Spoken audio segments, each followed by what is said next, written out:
Fernando, did you get to see kind of any of the quotes from Eli yesterday or any of the fan interaction on Twitter? What do you kind of make of the situation going on with Eli Drinkwitz and kind of just all the noise going around about, coaching rumors and all that nature? Yeah, a few things to think about. One thing that people need to understand, there's currently a coaching carousel going on. Big jobs were lost, and we're just throwing names out there. What I don't understand is in the news, it was mentioned that Drink was 0-13 against ranked teams. And to me, I'm thinking, okay, we're gonna have a discussion about coaching carousel. Why is the guy that's 0-13 against ranked team in the conversation? Obviously, uh, I want Drink to stay. I would like him to continue the program with what he is currently building. There's a lot of noise. Nothing has to. I personally, props to him. His media training is uh, the highest level. Well, hello, guys. Welcome back to another episode of the 1821 Sports Podcast. I'm your host, Jackson Meyer, alongside Fernando Sucre, as always. We're here to talk about quite a bit of things today. It's been a busy week for Mizzou sports. You got football going, you got basketball going. The Kansas City Chiefs just played the Broncos. We'll talk about that later. And then today, as you see the green lights in my room, you might be wondering why in the world does a 22-year-old have LED lights? I don't know. But why are they green? It's because the New York Jets benched Justin Fields, and America, including me, is celebrating. It's a great day to be a New York Jets fan, said no one ever. Anyways, let's get straight into it, Fernando. Obviously, Eli Drinkwitz, we're gonna get straight into this. Yesterday, Eli Drinkwitz has his press conference, and let's just say it created quite a bit of controversy. I think that's safe to say. I think it created a lot of conversations on message boards, things of that nature. Drinkwitz, in his opening statement, which was much longer than normal, talked about the comments he made with NIL, with Tom Hart in the pre production meeting. He talked about the idea of, you know, kind of the outside noise, all the speculation. Like if you're a Mizzou fan, you know dang well that there's a lot of talk about Eli Drinkwitz potentially moving on after the season. There's no smoke to that yet. There is nothing set in stone. We do not know. Nobody knows what's going to happen after the season because there's nothing in concrete. Eli said he hasn't, he hadn't signed an extension yet. Eli said that he hasn't like he hadn't said for sure that he's staying or that he's leaving. So nobody really knows. It's kind of up in the air. Eli addressed that yesterday. He said he loves what he's building at Mizzou and he's happy with how far they've come. He has great alignment with President Moon Choi and things of that nature, but a lot to talk about with that because there's just so much fan uproar, which I find so funny because I mean, if you went into that press conference and you thought, I'm just looking for things to listen to that indicate that Eli Drinkwitz is saying, that's probably what you heard. But if you came into that press conference thinking, I'm looking for things that indicate that Eli Drinkwitz is leaving, that is probably what you heard. So, very interesting press conference yesterday. Fernando, did you get to see kind of any of the quotes from Eli yesterday or any of the fan interaction on Twitter? What do you kind of make of the situation going on with Eli Drinkwitz and kind of just all the noise going around about, coaching rumors and all that nature? Yeah, a few things to think about. To me, one thing that people need to understand, there's currently a coaching carousel going on. Big jobs were lost, and we're just throwing names out there. What I don't understand is in the news, It, it was mentioned that Drink was, I believe, 0-13 against ranked teams. And to me, I'm thinking, okay, we're gonna have a discussion about coaching carousel. Why is the guy that's 0-13 against ranked team in the conversation? Obviously, uh, I want Drink to stay. I would like him to continue the program with what he is currently building. I think there's a lot of noise. Nothing has to. I personally, props to him. His media training is uh, the highest level. Because I remember talking to you about this, and I was like, "Well, he didn't say he was leaving," and then you were like, "Well, uh, watched the quote again or listened to the video again, and I'm like, actually, you're right. He never said I am not leaving, period. So he got me on that one, you know. So his media training is next level. But what I dislike about that is it kind of leaves it open ended for other people in the sense that uh, now we're having this conversation. Is he leaving? Is he not leaving? I don't know. So we'll see because I know the conversation was, oh, he can either go to Penn State or he can go to Florida. And again, I go back to like, why would Florida or Penn State spend that kind of money on a on an on drink that he's currently working on improving the team and working on, you know, in this case, beating ranked teams. So I look at Lane Kiffin, currently employed, and but he's like the hot commodity where word industry is. They're gonna open the piggy bank, and he can go to Florida, and he has some Florida ties, so it realistically makes some type of sense. So there's a lot Yeah. to think about. There's a lot of noise, but again, I just think about it. Why is he like one of the conversations? Because all of a sudden, it looks like it's Missouri's fault that we had not defeated a ranked team when really, obviously, the head coach is. So that's the part I'm like, I just don't understand. Yeah. Yeah, I think it makes sense of it too. Like like this is all open ended. Like you said, like it's a situation that nobody knows the answer to yet. I don't even think Eli Drinkwitz knows the answer to what he's going to do. I think that's also why it's so open ended. I think if Eli knew for sure what he was going to do, maybe if he knew for sure he was leaving, I don't think he would say that. But if he knew for sure he was staying, I think he would say something like that. But I mean, it's kind of fair. I think Eli is keeping his options open to some degree. And I mean, if Penn State was calling me or Florida, like, you at least have to look at those offers and ask yourself if those are better jobs, what's the money look like, things of that nature. I mean, that's probably why it is the way it is. But you bring up the 0-13 record. I don't know if that accounts for beating teams when they were ranked or beating teams when they were ranked, but maybe they don't finish the season ranked. I know he's 0-6 in his last top 25 games, but nonetheless, like I think the reason why he's on boards is Mizzou just sucked when he like got there. Like they were Hmm. coming off the Barry Odom tenure, and Barry Odom wasn't a horrible coach, but he was mediocre at best. If we're honest, I think they finished 7-5, 6-6 most years with Barry Odom. I think they had a 4-8 year littered in there, or 5-7, something like that. But Barry Odom wasn't a great coach. Eli Drinkwitz hasn't been like amazing, but I mean, 2 10-win seasons in a row at the University of Missouri will put you on the map. And I think that's why there's so much speculation about him leaving.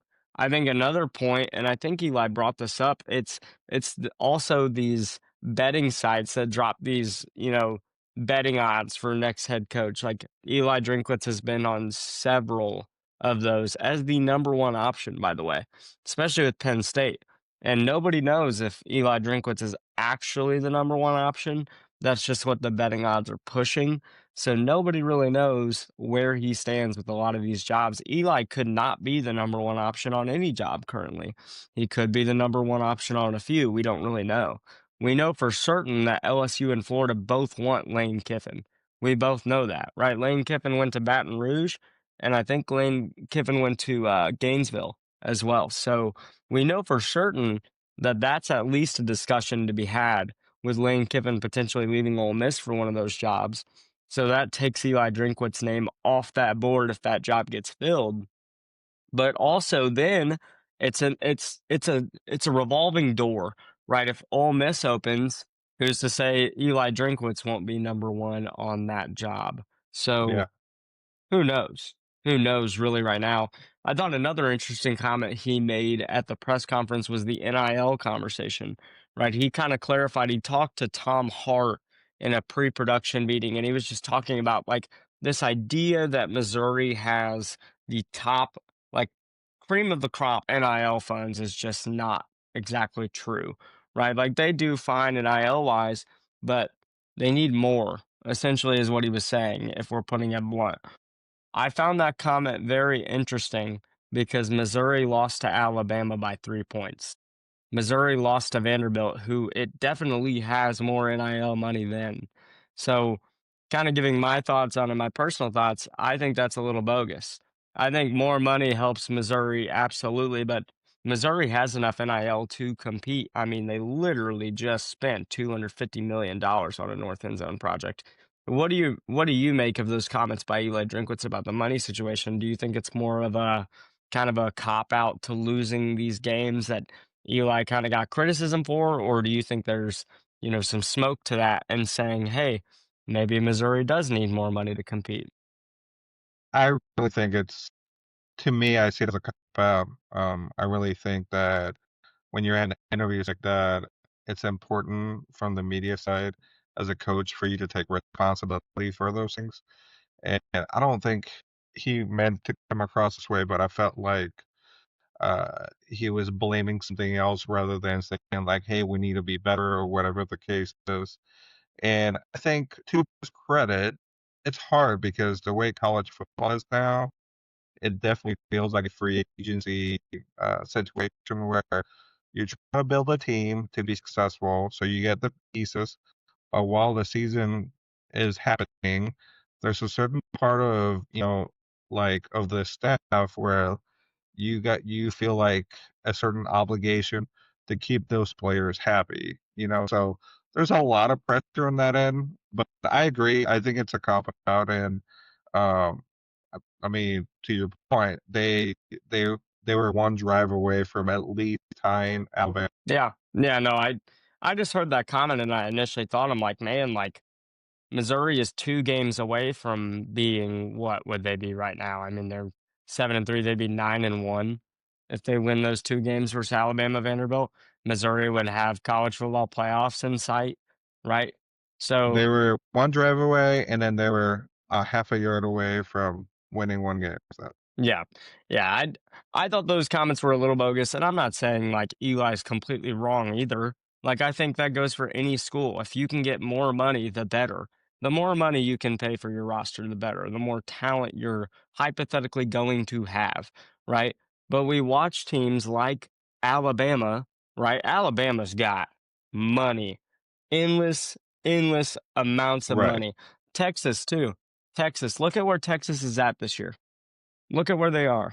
I'm not saying that money's not important, but what I am saying is that money is not the end all be all. There also has to be terrific coaching with that. And that's not a slight on Eli Drinkwitz. I don't think he's a bad coach at all. I think he's a very good coach. He's taken Missouri from something where it was kind of at the bottom of the SEC to now one of the consistent contenders, at least for the college football playoff. Missouri is usually in that conversation now. At least the last 2 seasons, they've been on the precipice. So they're scratching the surface from going good to great. He also mentioned that. He said that's the hardest jump to make, that the college football playoffs cannot just be your sole goal for the season, which created a lot of controversy, but I quite frankly agree with him in some ways with that. But yeah, there's been a lot of talk about Eli Drinkwitz recently and the NIL stuff because nobody knows. And when you have a situation that nobody knows about, it's going to create a lot of conversation. But moving on a little bit, Fernando, the Missouri Tigers did play a football game on Saturday. It was quite exciting for Missouri. They basically got bullied the previous week, and then they said, you know what? We're going to go beat up on our little brother, you know, to make ourselves feel better. Ahmad Hardy ran for 300 yards. The Missouri defense, by the way, had 2 pick sixes, which is the second time in Missouri football history. I asked Marvin Burks about that, about the 2 interceptions, and he said, yeah, like we just kind of were flying around all night. And it was 2 St. Louis players that did it, right? Marvin Burks and Toriano Pride Jr. So, really notable game. Obviously, Ahmad Hardy is the talk of this game, 300-yard performance. What did you make of his performance? Did you feel like all of a sudden he just played better? Do you think the line play was better, or a combination of a bunch of different things? Well, number one, I'm to a friend of mine about this, but the speed that Hardy had in that game was insane. And I don't maybe I'm crazy, but I felt like he was so much faster this game. And I felt like the schemes were better. His blocking schemes were better. And I think conventional, like if someone watches the game, the popular opinion would be like, well, Mississippi State is a weaker rival. Of course, the O line played better. I think that's when you think about the running back position, it's so reliant on having a good O line. And when the line was working great, holy smokes, he ran for 300 yards. That was awesome. The Missouri defense. I'm not surprised by anything that happened. I think the Missouri Yeah. defense has been playing on a championship level the entire season. Had a couple hiccups on the secondary towards the beginning of the season. That was cleaned up, and you see two sixes. The Missouri defense is the reason why, in my opinion, they have won 7 games this season. The game from Zollers was of expected. He threw the ball a little bit more. He needs a little bit more experience, but I felt like they were a lot more guarded on him, and I thought it was great because I felt like they gave him the opportunity to succeed. Their offense is very, very, very, very run heavy, and when the run is working, by all means, I love it. But when it doesn't work, it makes it a lot more difficult for Zollers the ball. So my only critique from the offense is they need to have a different strategy when they go to Oklahoma because they have one of the top running defense in the nation, and if Hardy's gonna get stopped, they gotta figure something else out. Yeah. Yeah, I mean, thinking ahead to Oklahoma a little bit, like, obviously on this Mississippi State game, still, like, Ahmad Hardy runs for 300 yards, and quite frankly, like, I don't think Mizzou did anything too differently. I just think Mississippi State had the 117th worst run defense in college football. Like, that was just, hey, we're bigger than you, we're stronger than you, we're faster than you. And I think that was the game for Missouri that whole entire time. Oklahoma is a tremendous defense. They've got guys everywhere. I mean, Oklahoma allowed Alabama to 21 points on the road, right? It's a defense that blitzes a lot. Brent Venables is a terrific, terrific play caller over there at Oklahoma, and he's a defensive minded head coach. And that's kind of what their identity is. Yeah, I mean, I think just going from playing Mississippi State to Oklahoma, that's a big, big jump, right? Also, looking ahead to Oklahoma, the Missouri quarterback situation's in the air. Like Bo Perbula warmed up, and we kind of all thought in the press box, like, oh my gosh, is there a chance that like they're gonna pull a Brady Cook situation and play Bo Perbula, even though he was doubtful on the injury report, and then he got listed out at 5:15. So we all kind of thought he might play. And then in the press conference, Drinkwitz noted that Bo Perbula has been practicing. Right, the situation is going to be evaluated throughout the week, but he does anticipate Matt Zollers to play. So my question to you, Fernando, looking ahead to this Oklahoma game this weekend, would you rather Bo Pribula play in this game, or at this point, do you think Missouri should just play Matt Zollers and stick that out? I think honestly, I would prefer Prebula. He's a more experienced quarterback, whatever that means. I know his real experience has been with Missouri Tigers, but it has not been like aside from that, he hasn't had that much experience. So, and he's had successful games and he knows how to play some a road game. So I prefer him, and uh, I know the offensive coordinator. I mean, he put the offense around him as well. So, Yeah, yeah, no, that's fair. I think I agree with you. Like, part of me would love to see Matt Zollers get thrown into a game like this and just learn. Like, mhm, it probably is going to be ugly if Matt Zollers plays. Like, I don't care who plays quarterback for Missouri. I'm not picking Missouri to win this game. But Matt Dollars, if he plays, I fully expect it to be kind of ugly. Like throwing a yeah. true freshman into Norman, Oklahoma, who, by the way, they beat Oklahoma last year. That's going to add fire to this game, right? This Mhm. was a rivalry in the Big 12 before Missouri left to the SEC. This was a rivalry. Now, it was very one sided. Oklahoma dominates the rivalry. I think they've won like 70 games to 23 or something like that. But for Mizzou, if you throw Matt Zollers into this situation, he might throw an interception or two or three. Like let's hope not, but that could be the reality. And And obviously and Bo Perbula. Yeah, go ahead. and I was just with Perdula, you basically activate Kevin Coleman because I know with Zollers, they've kind of struggled connecting together, but Prebula and Coleman are one, and you can activate screen passes, slants, and use him a lot more than what he has been used on Zollers. Yeah. Yeah, no, that's fair. I kind of want to see because here's the thing that I think you get with each quarterback. Let's start with Zollers. What you get out of Matt Zollers is you get Zollers throwing one-on-one deep balls to Donovan Olubide. That can give your offense a spark, right? But we don't really know. With Perbula, you get the connection with Kevin Coleman Jr. back, and you get the added dimension of potentially running the ball. Now, I don't know how effective he's going to be coming off of an injury. It kind of sounds like maybe he's not fully healthy if they're not sure if he's going to play this Saturday. I guess we'll see. But that's kind of the difference you get with the two. So I don't think that there's really a difference between the two and how they play this game. Because think about it, I don't think Bo Perbula has been on the road in too many hostile environments other than Wisconsin when he was at Penn State and Auburn. Vanderbilt was not that hostile, in my opinion. So I don't know. I think I agree with you. I prefer that Bo Perbula plays this game, no doubt. But I guess we'll see.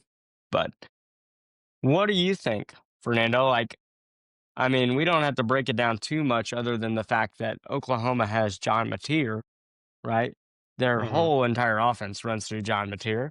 Oklahoma has a really good defense, and this is going to be a rock fight if Missouri wants to win it. I think it's got to be like a super duper duper duper low scoring game. Like Missouri's defense has to play phenomenal.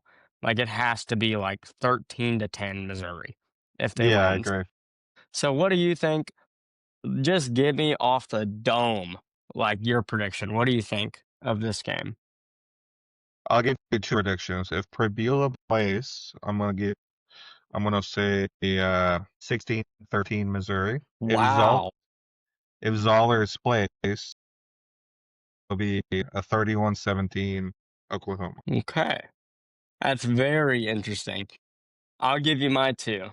Bo Perbula plays. Oklahoma's going to win this game 19-13. And I think if Zollers plays, Missouri will lose 28-10. Holy I smokes. No I mercy. I I don't think Missouri wins this game no matter who plays quarterback. Because that's just the observation, right? Like Missouri almost lost to Auburn on the road, and not saying that Auburn's like a horrible, horrible football team, but we have learned that Auburn's not very good, right?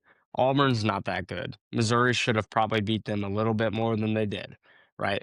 Going on the road against an Oklahoma team that, by the way, just beat Alabama, like literally just beat Alabama on the road. They've got all the momentum in the world. It could get ugly. It could. And I'm Yeah. not trying to be the bearer of bad news there, but I said the same thing about the A&M game. Like, could get ugly. And Yeah. I just don't know if Missouri had two losses, I think this would be a different game because I think Missouri would still know what it's playing for. Missouri has three losses, and I'm not saying they can't conjure up things to play for. Like they can say, oh, we're playing for the seniors. We want to give them, a big road win to end the season. That's a lot different than, hey, college football playoffs are still in our grasp, right? They are no longer in Missouri's grasp. Like Right. they don't have huge things to play for right now. Yeah. Oklahoma does. Oklahoma does. So I just think whoever plays quarterback, it's not going to matter. I do think it is closer with Perbula. I think Perbula gives them the best chance to win, despite me still holding to the idea that I think Matt Zollers is more talented. But talent only gets you so far with a lack of experience. So I guess we're going to find out on Saturday. But Fernando, it is time. It is time. One of my favorite parts of the podcast. Fernando, Chiefs lost 22-19. And I want to say before anything, I said the Chiefs would win. I look like an idiot. Okay, because in my mind I was like, "You know what? I want to make Fernando happy. I'm going to pick the Chiefs. I'm not trying to be that guy, but I did pretty much think the Broncos were going to win this game." So, not to be that guy. Yeah, I was sad about it. I like purposely did not watch any sports news for a day because everybody's dancing on the Chiefs great news right now, and I don't know. I'm kind of like over that because I'm currently working on an article that talks about like the fanhood, the cycles of fanhood. Like how a team becomes a dynasty and everybody hates them, and I'm just trying to gather my thoughts, and I'm using the Chiefs as my data sample, for lack of a better term. And Mhm. yeah, to answer your question, I watched the game and the O-line struggled. Simmons, he came back and he was out for a month. He had the family issues he was working with, and he came back. And I think it's a hard ask for him to get back, and him being in good game shape. So I expect him to be better next week, this week against the Colts.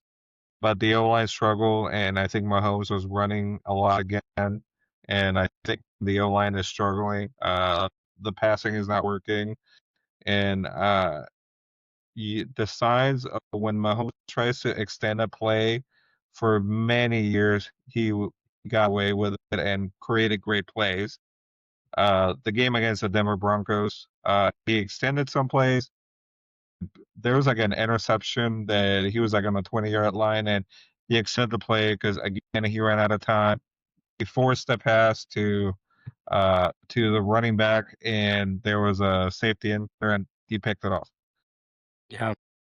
So he's trying to force some plays, and I know I was watching some of Andy Reid's comments about the game, and he I forgot his exact quote, but he basically implied that he was calling some running plays, and Miles was changing them to passes. So I don't know if there's trouble in paradise. So yeah, Wow. that's what's going on with Kansas Yeah. City. My expectations this year is a wild card game, probably an away game. I'm thinking I originally was thinking the Bills, but it looks like the Patriots are running with it, the division, so I can Yeah. see a Patriots Chiefs game in Foxborough in January.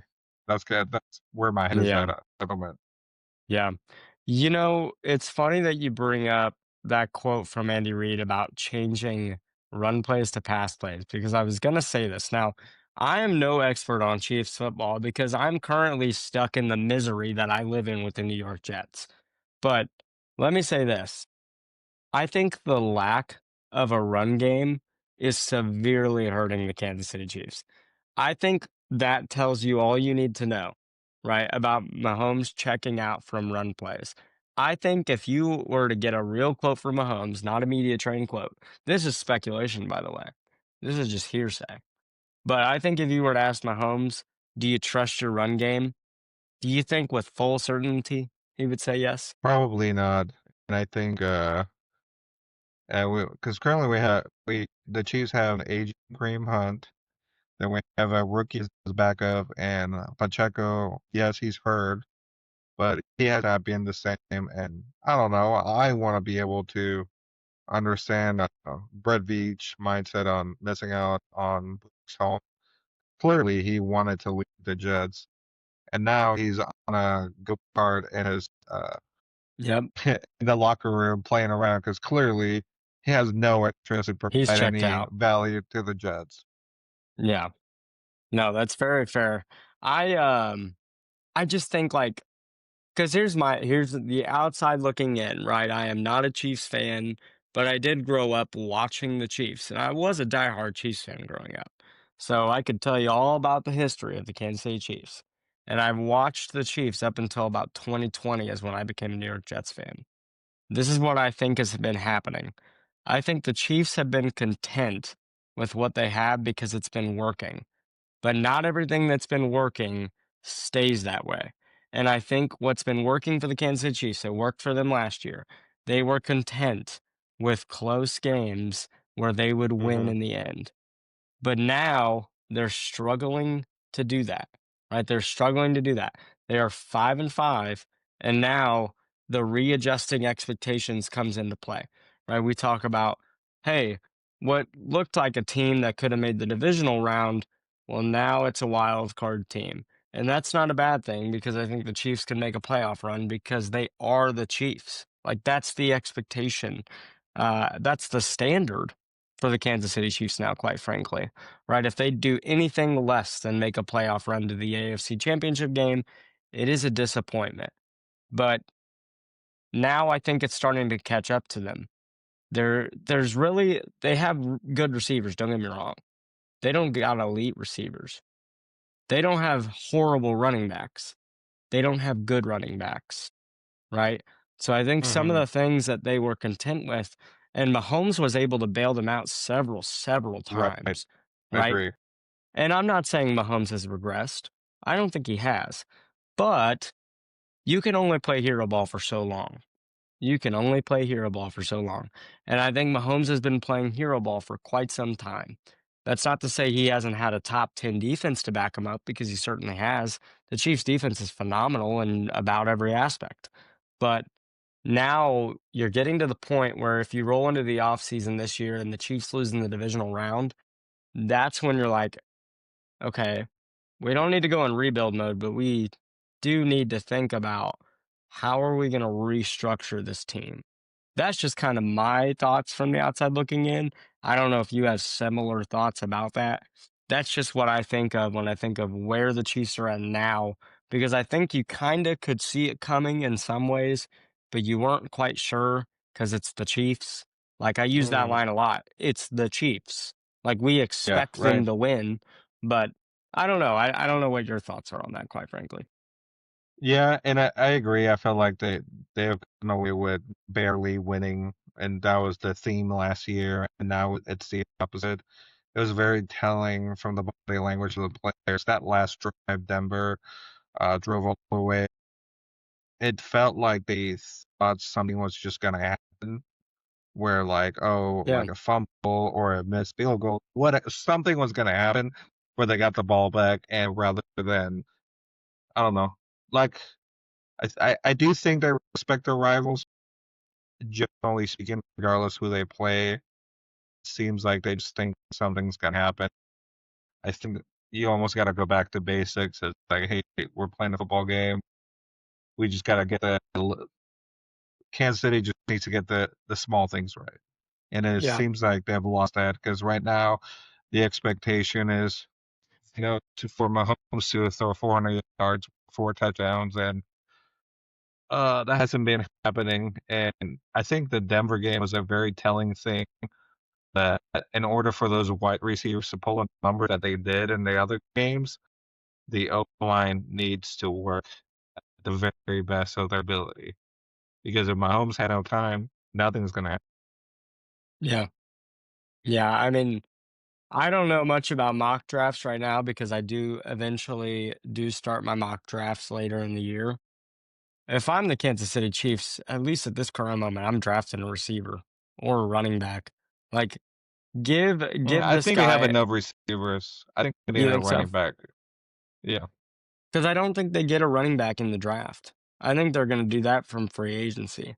That's my only thing. Like I don't know much about this running back class. I think Jeremiah Love is available this year, but like the Chiefs aren't going to have a pick for Jeremiah Love. So that's the guy that everyone's going to want. But other than that, I don't know much about the running back class. I have to look.